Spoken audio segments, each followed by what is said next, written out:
ನಮಸ್ಕಾರ ಗುರು, ಎಲ್ಲರೂ ಚೆನ್ನಾಗಿದ್ದೀರಾ ಅನ್ಕೊತೀರಿ. ಏನು ಮಾಡ್ತೀರಾ? ನನ್ನ ಟೈಮೇ ಸರಿ ಇಲ್ಲ. ರಾತ್ರಿ ನೈಟು ನಾನು ನೆಲಮಂಗ್ಲಾಗ ಬಂದೆ. ಬರಬೇಕಾದ್ರೆ ಕೀ ಹೊಡೆದ್ಬಿಟ್ಟಿದೆ, ಒಂದು ಲಾಕರ್ ಕೀ.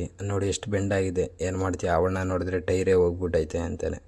ಆದರೂ ಡಬಲ್ ಪಂಚರ್ ಹಾಕ್ಸೋಣ, ನಾಳೆ ಹಾಕ್ಸೋಣ ಟೈರು ಅಂತ ಹೇಳ್ಬಿಟ್ಟು ಹೇಳಿದೆ. ಅವಳನ್ನ ಸರಿ ಆಯಿತು ಅಂತ ಹೇಳ್ಬಿಟ್ಟು ಹಂಗೆ 2 ಪಂಚರ್ ಹಾಕಿದ್ದಾನೆ. ಬೆಳಿಗ್ಗೆನೇ 200 ರೂಪಾಯಿ ವೇಸ್ಟ್. ಅಂದರೆ ನಾನು ರಾತ್ರಿ ಮಾಡಿರೋ ತಪ್ಪಿಗೆ ಈ ಥರ ಆಯಿತು.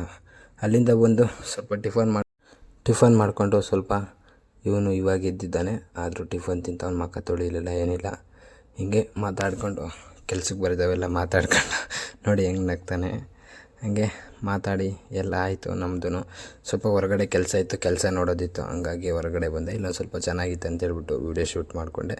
ಹಾಗೆ ವೀಡಿಯೋ ಶೂಟ್ ಮಾಡಿಕೊಂಡು ಕೆಲಸ ಎಲ್ಲ ಮಾತಾಡ್ಕೊಂಡು ಸೀದಾ ಹಾಗೆ ಒಂದು ಸ್ವಲ್ಪ ಹೊಟ್ಟೆಗೆ ಹಾಕೋಣ ಅಂತ ಒಂದು ಬೇಲ್ಪುರಿ ತಿನ್ಕೊಂಡು ನಾವು ಸೀದಾ ಬಂದಿದ್ದೆ ಹಾಸ್ಟೆಲ್ ಕಡೆ.